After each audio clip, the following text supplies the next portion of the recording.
ಭವ್ಯವಾದಂಥ ಭರತ ಭೂಮಿಯಲ್ಲಿ ಮಾಳವ ದೇಶ. ಆ ಮಾಳವ ದೇಶವನ್ನ ಚಿತ್ರಲೇಖ ಚಂದವರ್ಣ ಸುಪುತ್ರನಾದಂಥ ಮಹಾನುಭಾವ ವಿಕ್ರಮ ಭೂಪಾಲ ಆಳ್ತಾ ಇದ್ದಾನೆ. ಸಕಲ ಶಾಸ್ತ್ರ ಕೋವಿದನಾಗಿ, ರೂಪಿನಲ್ಲಿ ಮನ್ಮಥನು, ಆಳ್ವಿಕೆಯಲ್ಲಿ ದೇವೇಂದ್ರನು, ಜ್ಞಾನದಲ್ಲಿ ಬೃಹಸ್ಪತಿಯು, ದೆಸೆಯಲ್ಲಿ ಶುಕ್ರಾಚಾರ್ಯನು, ಯಾವುದಕ್ಕೂ ಕೊರತೆ ಇಲ್ಲ ರಾಜನಿಗೆ. ಬುದ್ಧಿಮತ್ತೆಯಲ್ಲಿ ಶ್ರೇಷ್ಠನು, ರೂಪಿನಲ್ಲಿ ಮನ್ಮಥನು, ಆಳ್ವಿಕೆಯಲ್ಲಿ ದೇವೇಂದ್ರನು, ಅಂತ ಶ್ರೇಷ್ಠನಾದ ರಾಯ ಆ ಮಾಳವ ದೇಶವನ್ನು ಆಳ್ತಾ ಇದ್ದಾನೆ. ಆ ಮಾಳವ ದೇಶಕ್ಕೆ ರಾಜಧಾನಿ ಯಾವುದು ಅಂದ್ರೆ ಅದು ಉಜ್ಜಯಿನಿ ಪಟ್ಟಣ. ಆ ಉಜ್ಜಯಿನಿ ಪಟ್ಟಣದಲ್ಲಿ ಮಂತ್ರಿ ಮಹೋದಯರು, ಮಾಂಡಲೀಕರು, ಕವಿಪುಂಗವರು, ಕೀರ್ತನಕಾರರು, ನರ್ತನಕಾರರು, ಕಲಾವಿದರು, ಚತುರಶಿಲ್ಪಿಗಳು, ಧೀರರು, ಶೂರರು, ಮಲ್ಲಯುದ್ಧ ಪ್ರವೀಣರು ಎಲ್ಲರೂ ಇದ್ದಾರೆ. ಆ ರಾಜ್ಯದಲ್ಲಿ ಇಂಥವ್ರಿಲ್ಲ ಅನ್ನೋ ಹಾಗಿಲ್ಲ. ಅಂತ ನಾಡು ಅದು ಉಜ್ಜಯಿನಿ ಪಟ್ಟಣ, ಮಾಳವ ದೇಶ. ಹೀಗಿರುವಂಥ ನಾಡಿನಲ್ಲಿ ಆ ಸಭೆ ತುಂಬಿ ತುಳುಕಾಡ್ತಾ ಇದೆ. ಆ ಆಸ್ಥಾನದ ಒಡ್ಡೋಲಗ ತುಂಬಿದೆ.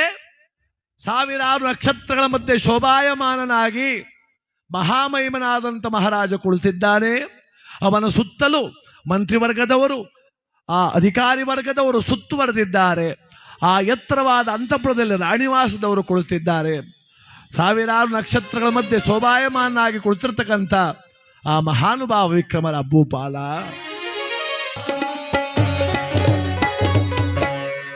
ಶಿವ ಶಿವ ಅಂತ ಬಂದರು. ಯಾರು? ಗುರುಗಳು. ಅವರು ಅಷ್ಟು ವಯಸ್ಸು ಆಗಿತ್ತು, ಅಷ್ಟು ಜ್ಞಾನ ಕೂಡ ಇತ್ತು.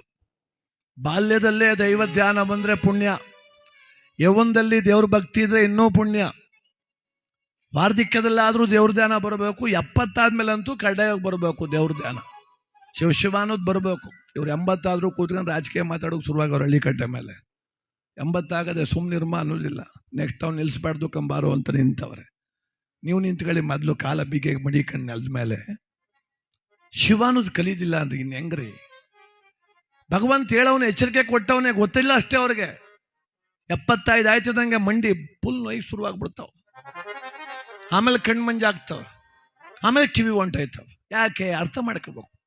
ಯಾಕೆ 75 ಆಯ್ತದಂಗೆ ಮಂಡಿ ನೋವು ಕೊಟ್ಟವನೇ ಅಂದ್ರೆ ಸುತ್ತು ಸಾಕು ತೆಪ್ಪಗಿರುವ ಸೆಡ್ಡಿ ತಾವು ಅಂತ. ಸೂಪರ್ ಎಕ್ಸ್ ಎಲ್ಲ ತಗೊಂಡು ಒಳ್ಳೆ ಹುಡುಗೋದಂಗೆ ಹೋಯ್ತಿಯಲ್ಲ ಚನ್ನಬಣ್ಣದಲ್ಲಿ, ಬಿಡು ಇವೆಲ್ಲ ಅವತಾರಗಳ, ಸಾಕ್ಬಿಡು. 80 ಆಯ್ತದಂಗೆ ಕಣ್ಣು ಮಂಜು. ಯಾಕೆ? ನೋಡು ಸಾಕು ಬಿಟ್ಬಿಡು ಅಂತ. ಒಸಿ ನೋಡ್ದ ನೀ ತಾನೆ, ಬಾವಿ ತಾವು ಕೂತ್ಕೊಂಡು ನೋಡ್ದೆ, ಕಟ್ಟೆ ತಾವು ಕೂತ್ಕೊಂಡು ನೋಡ್ದೆ, ಅಂಗಡಿ ತಾವು ಕೂತ್ಕೊಂಡು ನೋಡ್ದೆ, ಕಣ್ಣು ಮಿಚ್ಕೊಂಡು ಕಣ್ಣು ಮಿಟ್ಗಿಸ್ಕೊಂಡು ಯಾರೆಡ್ತಿ ನೀನು ಅಂತ ಹೋಗುದ ಬಿಟ್ಬಿಟ್ಟು ಅವತಾರವ ತೆಪ್ಪಗಿರು ಅಂತ.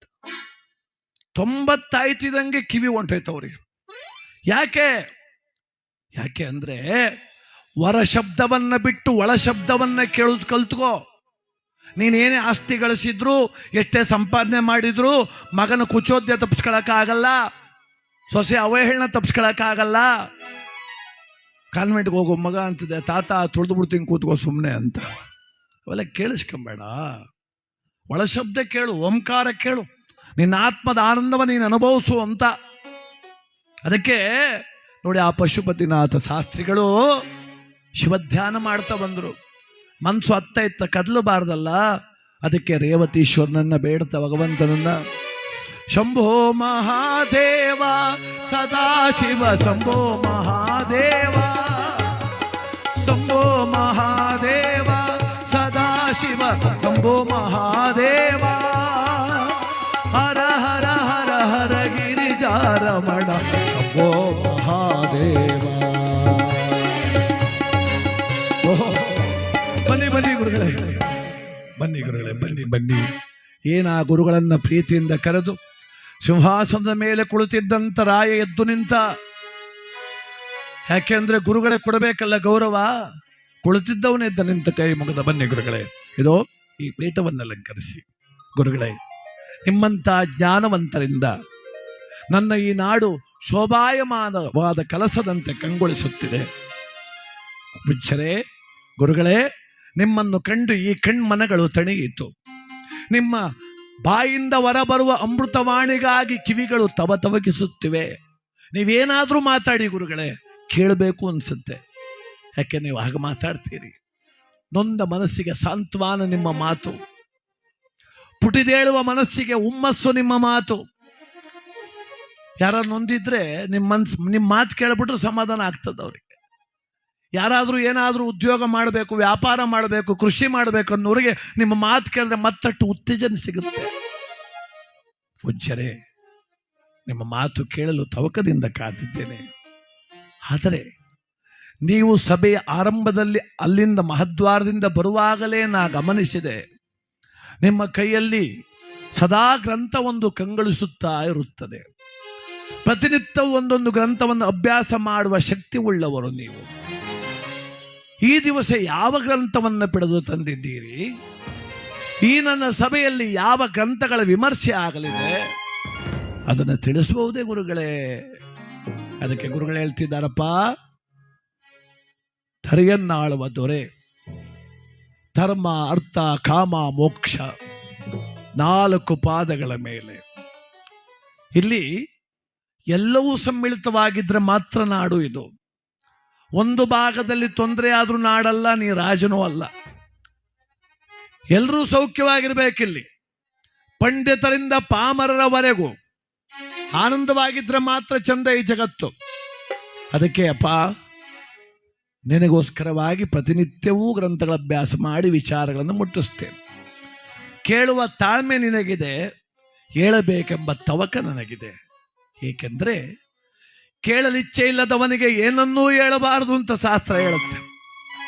ಕೇಳೋಕ್ಕಿಷ್ಟ ಇಲ್ಲದವ್ರಿಗೆ ಏನ್ರಿ ಹೇಳುವ? ನೀವೆಲ್ಲ ಕೇಳೋಕೆ ಇಷ್ಟಪಟ್ಟು ಕೂತಿದ್ದೀರಿ, ಹೇಳಬೇಕು ಅನ್ಸುತ್ತೆ. ಆದರೆ ಮನಸ್ಸು ಏನಂತ ಹೇಳ್ತಾ ಇದೆ, ಎಷ್ಟು ಗಂಟೆಗೆ ಮುಗಿಬೋದು ಅಂತ ಕೆಲವ್ರ ಮನಸ್ಸು. ಎಷ್ಟು ಗಂಟೆಗೆ ಮುಗಿಬೋದು, ಇದು ಯಾಕೋ ಇವನು ಹಿಂಗೆ ಶುರು ಮಾಡ್ತಾವನೆ, ನಮ್ಮನೇನು ಮನಕ್ಕೆ ಕಳಿಸೋರೋ ಇಲ್ವೋ. ಅವ್ರು ಬೇರೆ ಅಂದವ್ರೆ, ಶನಿ ಮಹಾತ್ಮನ ಕತೆ ಪೂರ್ತಿ ಕೇಳದೆ ಹೋದ್ರೆ ಶನಿದೇವ್ರು ಹುಡುಕ ಬಂದು ಮರ್ಡರ್ ಮಾಡ್ತಾರೆ ಅಂತ ಬೇರೆ ಹೇಳವ್ರೆ. ಈ ಭಯ ಎಲ್ಲ ಇಟ್ಕೊಳಕ್ ಹೋಗ್ಬೇಡ್ರಿ. ಕಾರಣ ಏನು ಗೊತ್ತಾ? ನನಗೆ ನಿಮ್ಮ ಮುಖ ಮಾತ್ರ ಕಾಣ್ತಾ ಇದೆ, ಆ ಕಲಿಪುರುಷನಿಗೆ ನಿಮ್ಮ ಮನಸ್ಸನ್ನು ಓದ್ಲಿಕ್ಕೆ ಸಾಧ್ಯ ಇದೆ. ಅದಕ್ಕೆ ಏನಿಲ್ಲ, ಆರಾಮಾಗಿ ಕುಳಿತುಕೊಳ್ಳಿ. ಶುರು ಮಾಡಿದ್ದೀವಿ, ಮುಗಿಯೋ ಟೈಮು ಅವರೇ ನಿಶ್ಚಯ ಮಾಡ್ತಾರೆ, ಆಮೇಲೆ ಮುಗಿಸಿದ್ರೆ ಆಯ್ತು ಅಲ್ವಾ? ಶುರು ಮಾಡೋದು ನಮ್ಮ ಕೆಲಸ, ಮುಗಿಸೋದು ನಮ್ಗೇನು ಗೊತ್ತು? ಯಾವಾಗೋ ಮುಗೀತದೆ, ಆ ಕಡೆ ನೋಡೋದು ಬೇಡ ನಾವು. ಅದಕ್ಕೆ ಗುರುಗಳು ಹೇಳ್ತಾರಂತೆ, ಕೇಳುವ ತವಕ ನಿನಗಿದೆ, ಹೇಳುವ ಹಂಬಲ ನನಗಿದೆ. ಕೇಳ್ತೀಯನಪ್ಪ? ಕೇಳ್ತೀನಿ ಗುರುಗಳೇ. ಆದಿತ್ಯಾದಿ ನವಗ್ರಹಗಳ ಕುರಿತ ಗ್ರಂಥ ಇದು. ದೇವತೆಗಳಲ್ಲಿ ತ್ರಿಮೂರ್ತಿಗಳು, ಅಷ್ಟದಿಕ್ಪಾಲಕರು, ನವಗ್ರಹ ವರ್ಯರು, ಇವರೆಲ್ಲ ವಿಂಗಡಣೆ. ಈ ನವಗ್ರಹಗಳ ಕೆಲಸ ಏನು ಅಂದ್ರೆ ಮಾನವ ಜನ್ಮರ ಆಸೆಯನ್ನು ಹತೋಟಿಯಲ್ಲಿ ಇಡೋದು, ಧರ್ಮ ಕರ್ಮ ಫಲಗಳನ್ನು ಕೊಡೋದು. ಒಂದೇ ಸಮ ಯಾವ ವ್ಯಕ್ತಿ ಕೂಡ ಇಲ್ಲ. ಒಂದು ಬಾರಿ ಅಧಿಕಾರ ವಂಚಿತ, ಒಂದು ಬಾರಿ ಅಂತಸ್ತು, ಒಂದು ಬಾರಿ ಸಾಲಗಾರ, ಒಂದು ಬಾರಿ ಸುಖ, ಮತ್ತೊಂದು ಬಾರಿ ಕಷ್ಟ. ಯಾಕೀಗಾಗತ್ತೆ ಅಂದ್ರೆ ಅದು ಗ್ರಹ ಸಂಚಾರ. ಅದೇ ಕಣಪ್ಪ ಈ ಗ್ರಂಥ. ಹೌದೇ ಗುರುಗಳೇ? ನವಗ್ರಹಗಳು ಅಂದ್ರೆ 9 ಜನವೇ, ಹೌದಪ್ಪ. ಅದರಲ್ಲಿ 8 ದೇವಗ್ರಹಗಳು, 1 ರಕ್ಕಸ ಗ್ರಹ, 2 ಭಾಗ, ಅದು 9. 7, 2, 9. ಹೌದೇ ಗುರುಗಳೇ? ಅವರ ಚರಿತ್ರೆಗಳನ್ನು ನಾ ಕೇಳಬೇಕಲ್ಲ. ಯಾರವರು? ಅವರಿಂದ ಏನು ಫಲ? ಯಾರನ್ನ ಪೂಜೆ ಮಾಡಬೇಕು? ಯಾರ ಪೂಜೆಯಿಂದ ಏನು ಫಲ ಸಿಗುತ್ತೆ ಅಂತ ಕೇಳಿದ್ರು. ಅದಕ್ಕೆ ಆ ಮಹನೀಯರಾದ ಶಾಸ್ತ್ರಿಗಳು ಹೇಳ್ತಿದ್ದಾರಪ್ಪ, ಸುಮ್ಮನೆ ಕುಳಿತು ಕೇಳುವ ಕಥೆಯು ಇದು ಅಲ್ಲ ಕೇಳೋ ವಿಕ್ರಮರಾಯ. ಕರ ಮುಗಿದು ಹೇಳ್ತಿದ್ದಾನೆ, ಕಂತು ಪಿತನ ಕರುಣದಿಲ್ಲದಲ್ಲಿ, ಕಂತು ಪಿತನ ಕರುಣದಿಲ್ಲದಲ್ಲಿ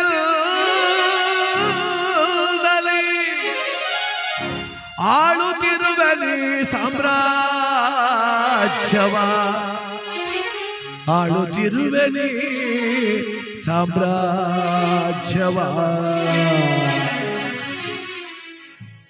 ಮಂತ್ರಿ ಮಹೋದಯರು ತಂತ್ರ ನಿಪುಣರ ಸಹಕಾರವೆನಗಿರೆ, ಸುಲಲಿತದಿಂದಲೇ ಈ ಸಾಮ್ರಾಜ್ಯವನ್ನು ಪಾಲಿಸುತ್ತಿರುವೆ ಹರಿಗುರು ಕೃಪೆಯಿಂದಲಿನ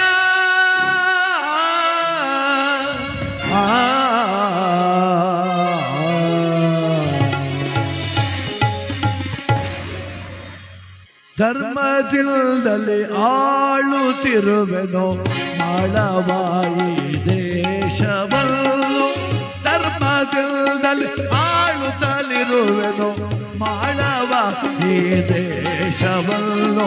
ಹರಿಗಳ ಗುರುಗಳ ಕೃಪೆಯನಗಿರಲು, ಹರಿಗಳ ಗುರುಗಳ ಕೃಪೆಯನಗಿರಲು. ಲಲಿತ ಸಾಮ್ರಾಜ್ಯ ಲಲಿತದಿಂದ ಪಾಲಿಸುತ್ತಿರುವೆನೋ. ಧರ್ಮದಿಂದಲೇ ಆಳುತ್ತಿರುವೆನೋ ಕೈಲಿ ತೋರವನೋ. ಮಂತ್ರಿವರ್ಯ, ಸೈನ್ಯಾಧ್ಯಕ್ಷರೇ,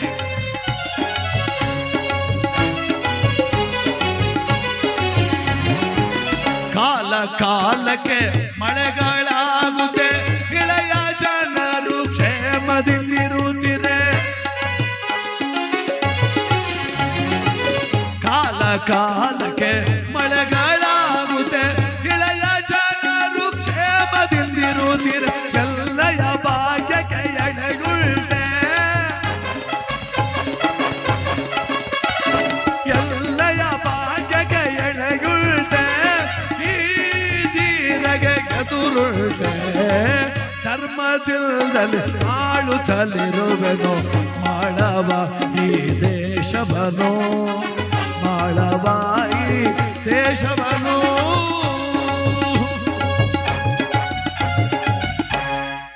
ಆನಂದವಾಗಿ ಸಂತೋಷವಾಗಿ ಸಭಾಸ್ಥಾನದಲ್ಲಿ ಕುಳಿತು ತನ್ನ ಮಂತ್ರಿಗಳನ್ನ, ಸೈನ್ಯಾಧ್ಯಕ್ಷರನ್ನ, ಆ ನಾಡನ್ನ ರಕ್ಷಣಾ ಕವಚವಾಗಿ ನಿಂತಿರುವಂತ ರೈತ ಬೆನ್ನೆಲುಬು ಎಲ್ಲರನ್ನು ಹೊಗಳುತ್ತಾನೆ. ತನ್ನಂತಾನು ಹೊಗಳ್ಕೊಳ್ತಿಲ್ಲ ಅವನು. ನೀವೆಲ್ಲ ಇರೋದ್ರಿಂದ ನನಗೆ ಬೆಲೆ ಅಂತ.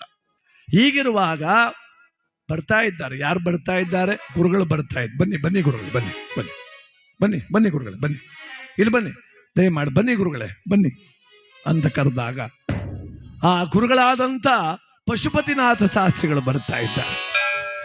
ನೊಸಲಲ್ಲಿ ಭಸ್ಮ, ಕೊರಳಲ್ಲಿ ರುದ್ರಾಕ್ಷಿ ಮಾಲೆ, ಸಾಕ್ಷಾತ್ ಪರಶಿವನೇ ಬಂದಂತೆ ಕರದಲ್ಲಿ ಅಮೂಲ್ಯವಾದ ಗ್ರಂಥಗಳನ್ನು ಪಡೆದುಕೊಂಡು ಬರ್ತಾ ಇದ್ದಾರೆ. ಸುಮ್ಮನೆ ಬರ್ತಿಲ್ಲ ಗುರುಗಳು, ಭಗವದ್ ಧ್ಯಾನ ಮಾಡ್ತಾ ಬರ್ತಾರೆ, ಶಿವಧ್ಯಾನವನ್ನು ಮಾಡ್ತಾ ಬರ್ತಾ ಇದ್ದಾರೆ. ಆ ಶಿವಶಂಕರನನ್ನ, ಆ ಭಗವಂತನನ್ನ, ರೇವತೀಶ್ವರನನ್ನ ಧ್ಯಾನ ಮಾಡ್ತಾ ಬರ್ತಾ ಇದ್ದಾರೆ.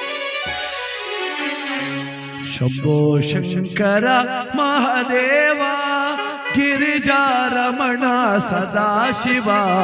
ಶಂಭೋ ಶಂಕರ ಮಹಾದೇವ ಗಿರಿಜಾರಮಣ ಸದಾಶಿವ. ಶಂಭೋ ಶಂಕರ ಮಹಾದೇವ, ಶಂಭೋ ಶಂಕರ.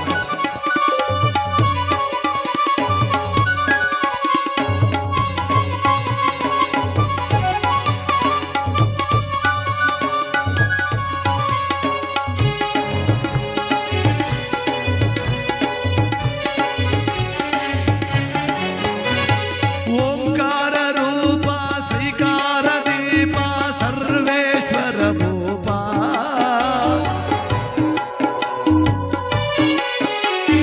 ಓಂಕಾರ ರೂಪ ಶ್ರೀಕಾರ ದೀಪ ಸರ್ವೇಶ್ವರ ಭೂಪ.